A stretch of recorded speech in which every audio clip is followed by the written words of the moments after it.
Tem caminhos religiosos que vão te dar essa lente. A lente que Jesus nos oferece, a lente, Deus é amor. E quando você começar a ler a tua própria vida com amor, você vai celebrar muito as suas grandes conquistas e você vai perdoar as suas piores decisões. Mas a gente tem que ler a nossa história. A gente tem que, mais uma vez, dar a mão para Davi e dizer: sonda-me, ó Deus, conhece o meu coração, vê se há em mim algum caminho mau e guia-me pelo caminho da justiça, guia-me pela trilha da vida eterna. Os tempos estão sombrios, todos os sinais estão sendo dados. Acorde enquanto é tempo. Jesus está voltando. Volte para ele antes. O mundo nos engana, mas a verdade é uma só: deste mundo nada se leva. Não se deixe mais ser enganado pelos emissários de Satanás. Nosso propósito aqui neste canal é te convidar, todos os dias, para essa reflexão. Disseram pra você que tudo acabou, que a prova te venceu e Deus te... Reflexão do dia. Promessa não tem prazo de validade. João 15, 16 a 19. Do Senhor, não aceite. Não me escolhestes vós a mim, mas eu vos escolhi a vós, e vos nomeei, para que vades e deis fruto, e o vosso fruto permaneça, a fim de que tudo quanto em meu nome pedirdes ao Pai ele vô-lo conceda. Isto vos mando, que vos ameis uns aos outros. Se o mundo vos odeia, sabei que, primeiro do que a vós, me odiou a mim. Se vós fosseis do mundo, o mundo amaria o que era seu, mas porque não sois do mundo, antes eu vos escolhi do mundo, por isso é que o mundo vos odeia.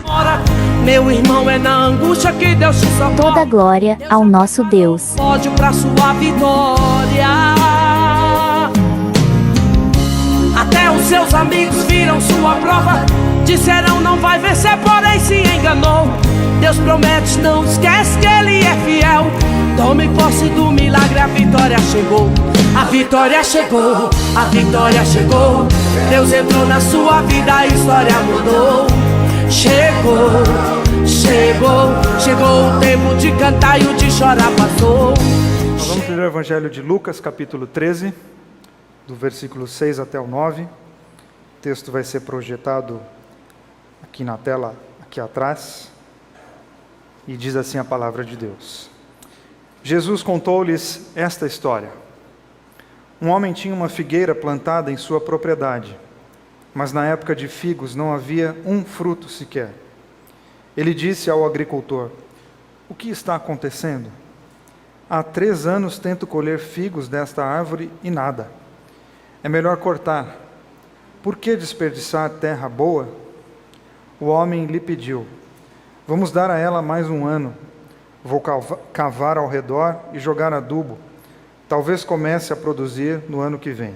Se não der nada, vamos cortá-la.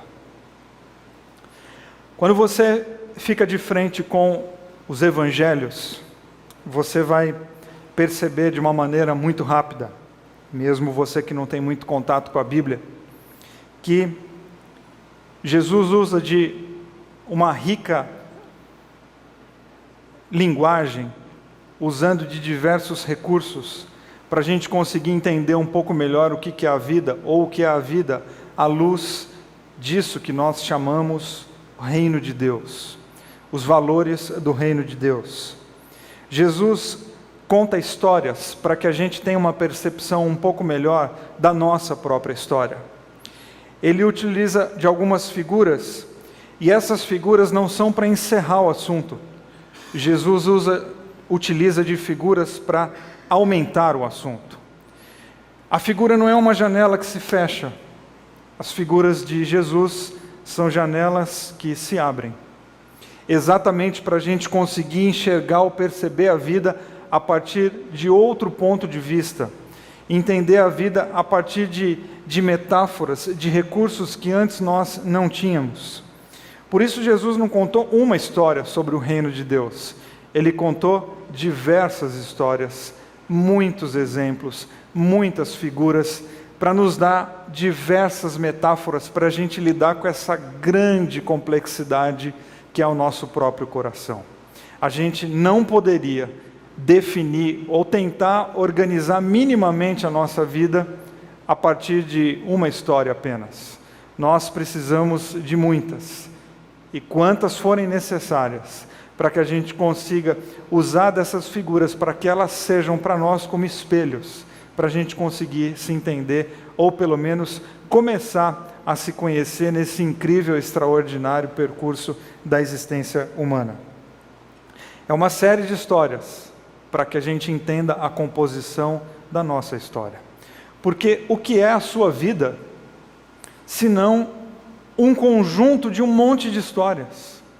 A gente sempre fala, a minha história de vida, e lógico que isso é uma maneira da gente resumir, um universo de micro-histórias, porque você não tem uma história de vida, você tem centenas de histórias de vida que compõem, que fizeram de você a mulher, o homem que você é hoje. São muitas micro-histórias que juntas compõem ou estão compondo a sua macro-história.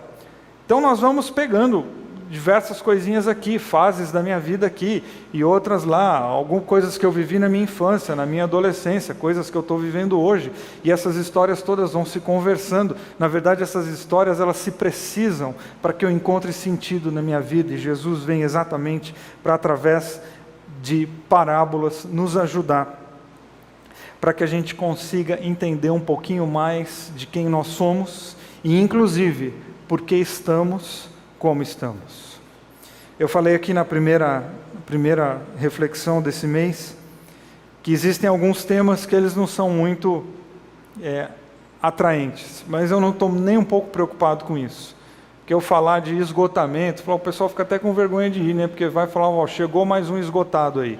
Pois é, nós somos os esgotados, que não temos vergonha de assumir os nossos cansaços, inclusive a começar por esse que vos fala.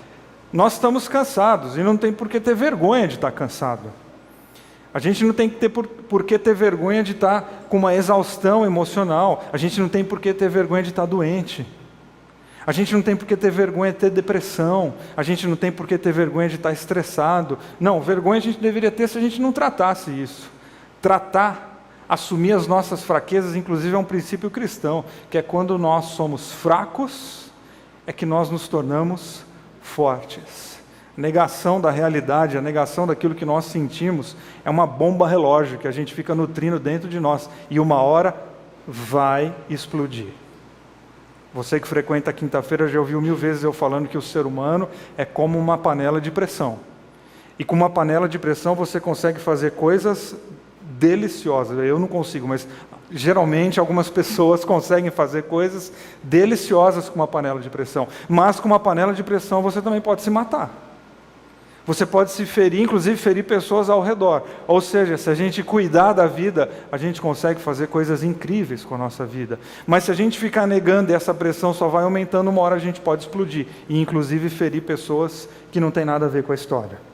Jesus, através dessa parábola que nós lemos hoje, ele mostra, ele traz à tona, através de um diálogo criado entre o dono da terra e o agricultor, um princípio que extremamente simples, mas que na correria da nossa vida a gente deixa passar, porque nós temos muita coisa para fazer, e geralmente as coisas simples elas vão embora, e esse é o problema, é nas coisas simples que nós definimos quem nós somos. Jesus, ele está trazendo para a gente uma verdade, é que nada frutifica sempre. Nada neste mundo frutifica o tempo todo. Ah, mas isso aí eu já sei. Não, eu também. A questão não é se eu sei, a questão é se eu vivo assim. Porque ter muita informação não quer dizer que eu tenho conhecimento. Informação quer dizer que está aí, eu sei. Não, você está dizendo que a gente precisa pegar mais leve, que nada frutifica sempre? Não, nós já sabemos. Esse é o problema, nós já sabemos, a gente só não leva isso a sério. A gente já entendeu o princípio, a gente só não coloca isso na prática da nossa vida. Que o ato de produzir sempre, ele é uma impossibilidade. Que o ato de eu dar fruto contínuo e a minha vida ser uma coisa non-stop de produção, é uma impossibilidade. E aí eu começo a fazer minhas perguntas para você, e a primeira é, você se cobra muito? Tem gente que se cobra tanto que não consegue nem segurar o pescoço, já respondeu. A gente precisa fazer perguntas simples assim, porque é nessa simplicidade que talvez a gente consiga identificar, não é resolver, é começar a identificar quais são as razões, talvez, do esgotamento ou de estarmos assim tão cansados na vida. Por que a gente se cobra muito? Porque a gente vive numa época de resultados imediatos. Se você mandar um WhatsApp, uma mensagem e colocar o enviar e não aparecer logo aqueles marditos daqueles 2 tiquinhos lá e ficar aquele reloginho, fala a verdade. Quase que a Terceira Guerra Mundial explode dentro de você porque a mensagem não foi. Como assim a mensagem não foi? Pô, mas há pouco tempo atrás o WhatsApp nem existia. E hoje a gente entra em crise existencial porque não deu os 2 tiquinhos. Porque tem que ser absolutamente da mesma maneira, de uma maneira rápida. Eu tenho que apertar e tenho que obedecer. Eu tenho que conectar e já tenho que estar tudo pronto, e o download tem que ser extremamente rápido, porque tudo tem que ser rápido. Quando eu tinha que esquentar o motor do carro, quem é que lembra disso? Não, eu não lembro, só eu pesquisei no Google e vi que tem esse negócio. O pessoal mais novo não entendeu nem do que eu estou falando. Porque hoje a gente liga o carro e ele tem que sair andando, mesmo esquentar carro. Pois a minha alegria na adolescência era quando meu pai deixava eu esquentar o carro. Que era a sensação de poder sentar ali e ficar acelerando até o carro esquentar para a gente poder sair. Você imagina hoje, e eu lembrei dessa cena essa semana, inclusive, que eu fui sair apressado para ir trabalhar, deixar minha filha na escola, e por um acaso desceu no elevador, lotação máxima, e foi cada um para o seu carro. Eu falei, imagina se todo mundo agora tivesse que esquentar o carro. Acho que ia virar até uma competiçãozinha de quem ia esquentar o carro primeiro, e a gente ia brigar na garagem, porque o outro esquentou o carro antes do meu. Ou seja, a gente entrou numa velocidade, só outro, que eu também não vi, mas aquele telefone que tinha que discar assim. Esse pessoal que está rindo, vocês não são novos. A risada de vocês está entregando coisas terríveis a respeito do DNA, da data de nascimento de vocês. Quando tinha muito número com 9 e 0, você ficava a tarde inteira ligando, porque até voltar, lembra, para voltar a rodinha? E hoje a gente não quer discar, a gente fala, liga para o fulano, e tem que ligar. Ou seja, tem aí os benefícios da modernidade, que as coisas ficaram um pouco mais aceleradas. A questão é quando isso entra na nossa vida pessoal, e aqui nesse sistema aqui dentro, e a gente acha que aqui dentro também, antes era analógico e agora é Wi-Fi. Não, aqui dentro não sabe disso. Aqui dentro não sabe que as coisas, elas estão rápidas. E a gente acaba se cobrando de algumas coisas, e uma que a gente perdeu a capacidade de respeitar é uma coisinha chamada na nossa vida processo. Sabe? De entrar em algumas coisas da nossa vida e pensar, será que amanhã está dando fruto? Claro que não. Não, já inventaram até emagrecimento, né? Unção do emagrecimento, porque exatamente para você é patético. Não, você quer emagrecer? Você pode. Agora tem um processo, vai demorar 1 ano.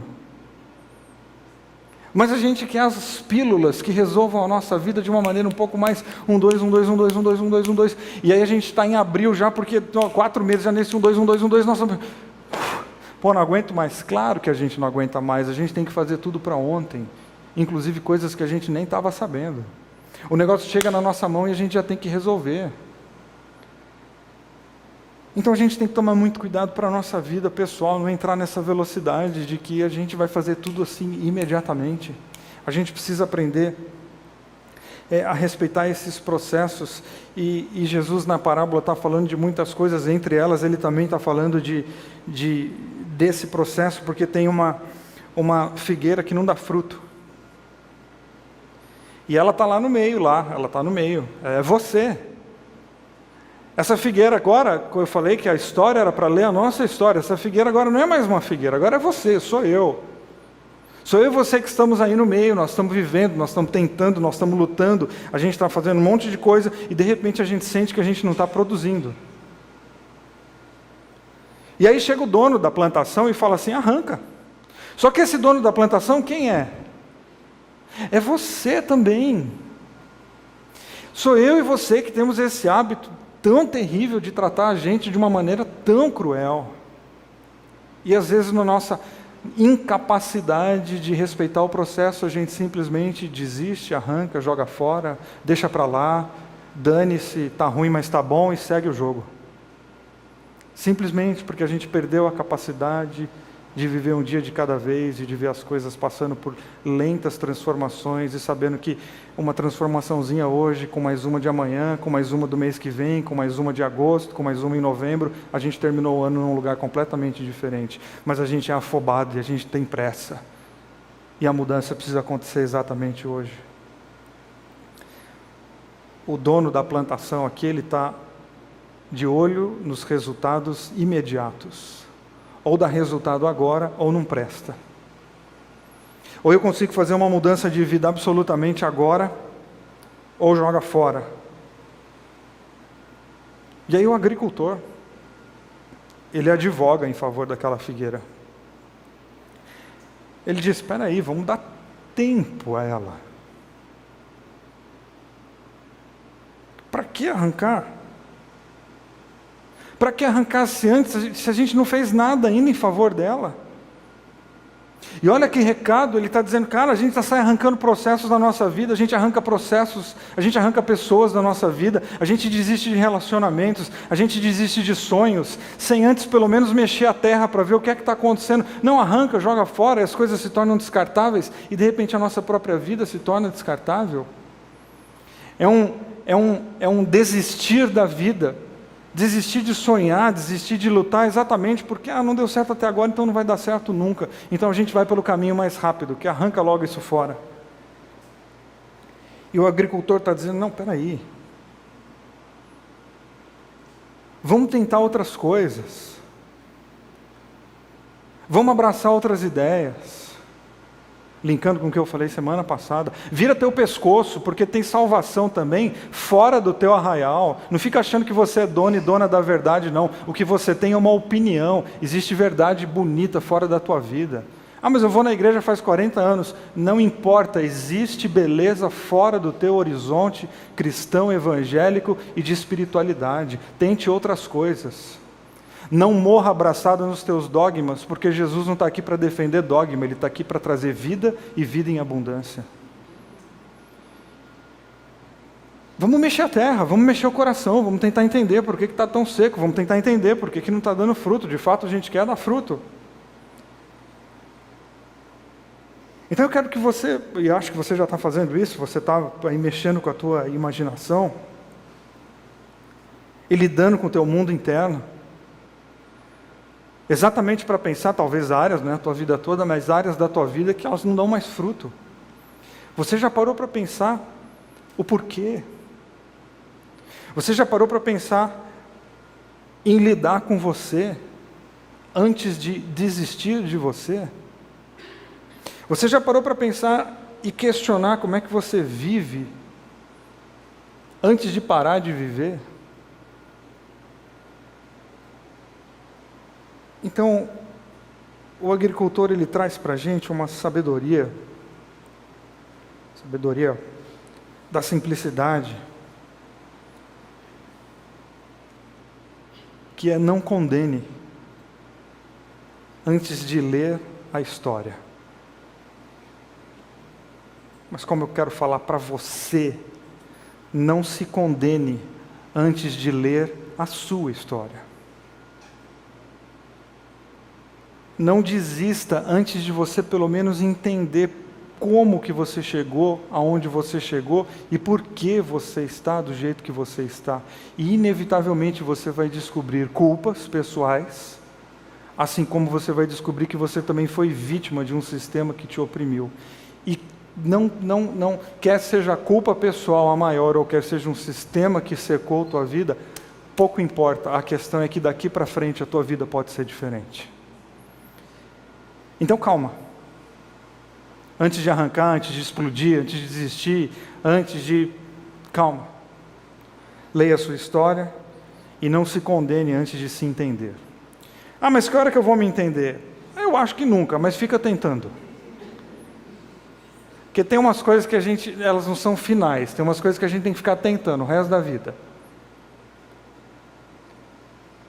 Tem a história daquela pessoa que encontrou com Rubem Alves na espera do dentista, e estava ali conversando, ele com aquela mulher, e papo vai, papo vem, ela falou assim, o que o senhor faz? Ele falou, eu sou psicanalista. Ela falou, não adianta mim, eu já estou resolvida. Nem me analisa porque eu já estou resolvida. Aí ele olhou para ele e falou, e quando que foi o óbito? Ela, óbito? Ele falou, não, porque as pessoas resolvidas estão mortas. Os vivos estão aqui tentando se entender, tentando se achar, tentando se encontrar, tentando se organizar, tentando se fortalecer. É ato contínuo.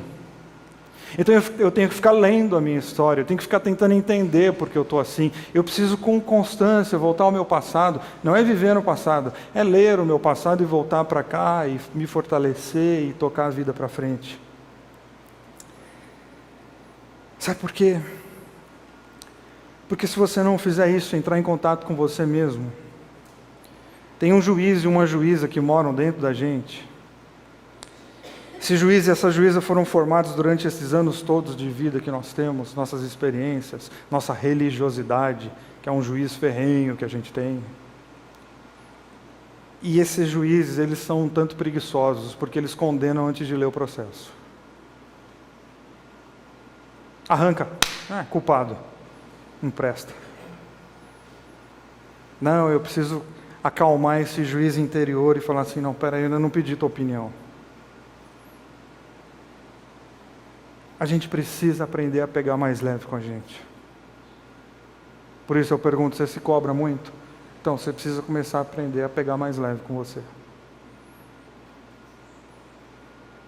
E esse é um exercício sério, porque às vezes você está se condenando e você não está nem percebendo. Por quê? Porque virou hábito, e hábito a gente não percebe o que está fazendo. A gente já se condena, a gente já entra em algumas coisas da nossa vida dizendo que vai dar errado, a gente se auto-boicota mesmo antes de começar algumas coisas, porque está assim, sempre foi assim, sempre deu errado e vai continuar assim.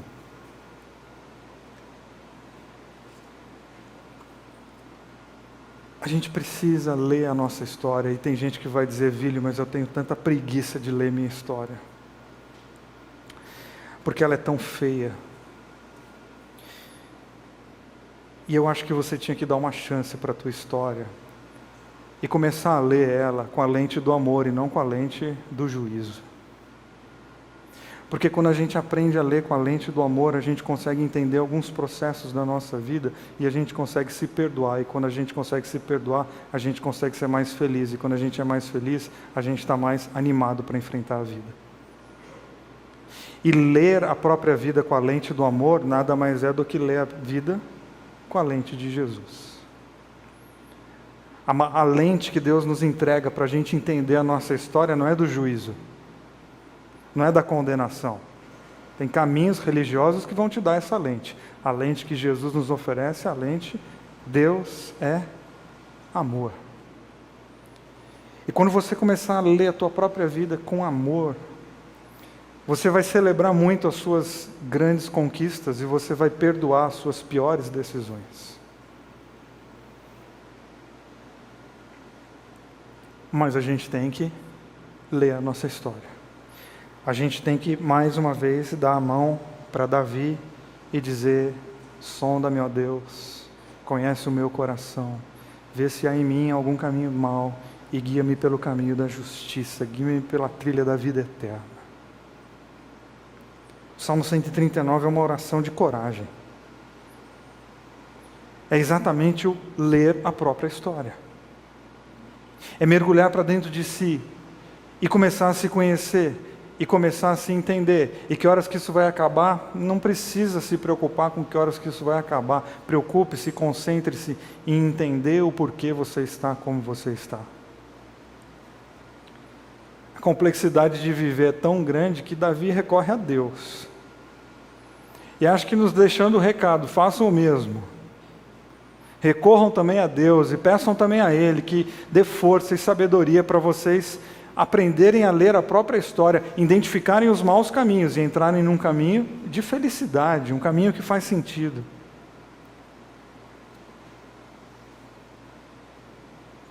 Então o agricultor ele chega na história de Jesus e lança para nós a semente da esperança.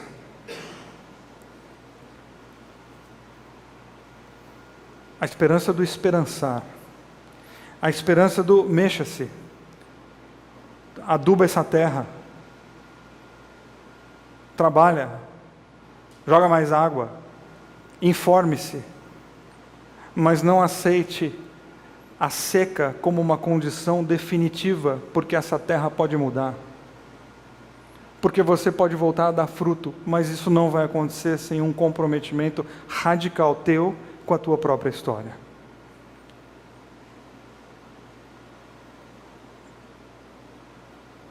Sabe por que eu estou insistindo tanto para você mexer a terra, para você...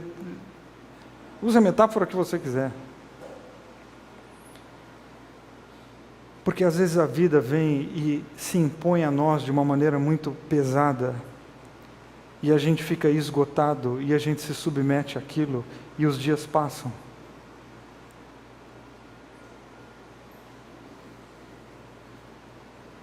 De repente pessoas secaram o teu coração. De repente pessoas te traíram, e a traição secou a tua vida, e você se esgotou. De repente a morte de alguém que você ama secou a tua vida. E tantas outras coisas, uma doença que não pede licença, que entra sem pedir licença, toma conta da vida, aquilo esgotou as suas forças e hoje você não consegue se mexer. Sim, essas coisas acontecem, mas a gente não pode se submeter a elas e cristalizar a nossa vida. E o Evangelho que está representado na figura desse agricultor é: não aceite nenhuma condição como uma condição final. É o tema aqui dos nossos domingos, baseado na ressurreição de Jesus. Não aceite processos de morte como processos finais. Por quê? Porque a vida venceu. Não aceite o teu momento como um momento final e a tua vida está definida e agora vai ser isso aí. Não, existe muita coisa para você fazer e conseguir reverter isso e voltar a ter ânimo para enfrentar as tuas batalhas. Então a gente vasculha o passado exatamente para que os erros do passado não tomem conta do nosso presente, porque quando isso acontece, a nossa vida nada mais é do que a atualização do passado. E a gente vai vivendo o quê? A gente vai vivendo passados, que geralmente são tristes, que geralmente são doloridos e pesados. Não tenha medo de ler a tua história, porque a tua história não precisa ser rasgada, não precisa ser anulada. A sua história precisa ser lida e, se preciso for, perdoada. E a tua própria história pode ser aquilo que vai tocar a tua vida para frente.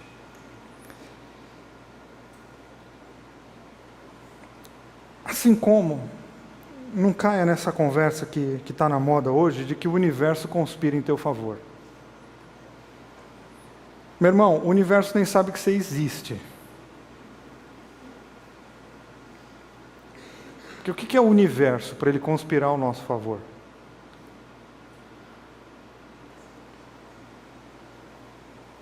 Quem tem que conspirar em teu favor é você. Quem vai ter que lidar com essa árvore infrutífera é você. Quem vai ter que ir atrás de recursos é você. E tem gente que ouve isso e fala assim: não, você tem que olhar isso assim, que bom, é você. Não precisa ser seu vizinho. Não precisa ser eu que vou fazer isso por você, não, é você. Você tem que aprender a se conspirar. Você tem que aprender a lutar por você mesmo. Você precisa aprender a se amar, porque a partir do momento que você se amar, você vai começar a fazer coisas para você. E isso começa a dar retorno, e isso energiza, isso dá vontade de viver. Porque os dias vão passando e às vezes a gente fica ali, não, eu estou aqui nessa vida seca e sem frutos, mas estou esperando alguma coisa acontecer. Que coisa? E a gente fica esperando coisas acontecerem, e a vida passa, e nós estamos encerrando o mês de abril. Quinta-feira que vem, quando a gente se encontrar aqui, nós estamos em maio. E nós estamos esperando alguma coisa acontecer. Me diga, que coisa que é essa? Então a nossa vida, às vezes, ela fica sempre presa, que é dois perigos enormes da nossa vida, é a gente viver preso no passado. Ah, meu Deus, porque eu fiz, porque isso, porque aquilo. Ou a vida fica presa no futuro. Não, porque eu estou esperando que vai acontecer. Como? Eu não posso esperar, eu tenho que agir, o que eu tenho é o dia de hoje. É o conceito da responsabilidade escondido por trás do carpe diem. Cara, o que você tem é agora. Então faça por você agora. Seja responsável e amoroso com a tua vida agora, porque o que você tem é exatamente agora. Colha a vida como um fruto maduro, que amanhã vai estar estragado. Não conspire em teu favor e faça isso agora. Os dias estão passando. Não é? Previsão do tempo, ele está passando. E a gente precisa pensar muito bem o que é que nós estamos fazendo enquanto ele passa. O tempo está passando e o que eu estou fazendo com isso que eu estou reclamando tanto, com essa vida que eu estou tão insatisfeito? E encerro perguntando para você: é tempo de dar fruto ou é tempo de se cuidar? Será que você não está exigindo coisas que você não deveria estar fazendo? E simplesmente relaxar e dizer: eu não vou dar frutos, eu vou me cuidar. E quem quiser fruto, que procure em outra árvore. Porque a gente vive na obrigação de frutificar sempre. E isso esgota qualquer um, porque nada frutifica sempre. É uma regra da natureza e é uma regra da existência humana. A gente se obriga a fazer coisas e a gente se esconde atrás de frases: não, a minha vida não vai para frente. Mas quem disse que esse é o momento da tua vida ir para frente? De repente tua vida precisa ir um pouco para trás, para você entender umas coisas de ontem. Não, tua vida não tem que ir para frente, tua vida tem que ficar aqui no hoje, porque tem hoje aqui um monte de coisa que você deixou inacabada, não pode ir para frente, senão isso aqui vai te mandar uma fatura muito alta lá na frente.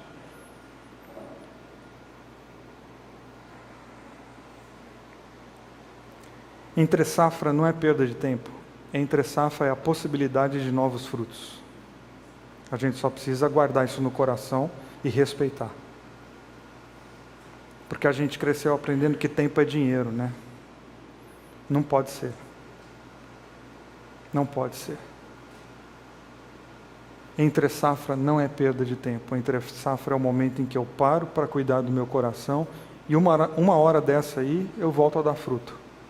Mas quem não para cuidar do coração passa a vida exausto e não vai dar fruto nunca mais. Então o mais sábio, e a palavra de Jesus e a parábola deixa claro, é: para um pouco. Para um pouco e olha em volta. Será que você não se cobrou demais? Será que você não exigiu demais? Será que você inclusive não cobrou frutos que você nunca vai dar? Porque também tem isso. Se pé de laranja tem que dar maçã? Não pode. Não vou exigir isso de mim mesmo. E a graça de Jesus é exatamente esse convite para a gente não ter que se obrigar a nada, mas a gente ter a alegria de viver uma vida em paz. Eu não estou dando fruto? Não, porque no momento eu estou descansando. Não, mas eu não estou produzindo? Não, porque a minha vida não foi feita para produzir, eu fui feito para ser feliz. E eu não quero mais entrar nessa lógica louca das relações comerciais e trazê-las aqui dentro do meu coração. E de repente eu tenho uma vida completamente esgotada e a gente fica se arrastando por aí. Que coisa boa é quando a gente consegue se jogar nos braços de Deus e dizer: Senhor, eu não aguento mais. E saber que a gente não vai ter um dedo na cara, a gente vai ter o quê? Jesus dizendo: vinde a mim, você que está cansado e sobrecarregado, que eu quero dar para você descanso. Pô, Jesus falou isso e a gente fica nesse frenesi.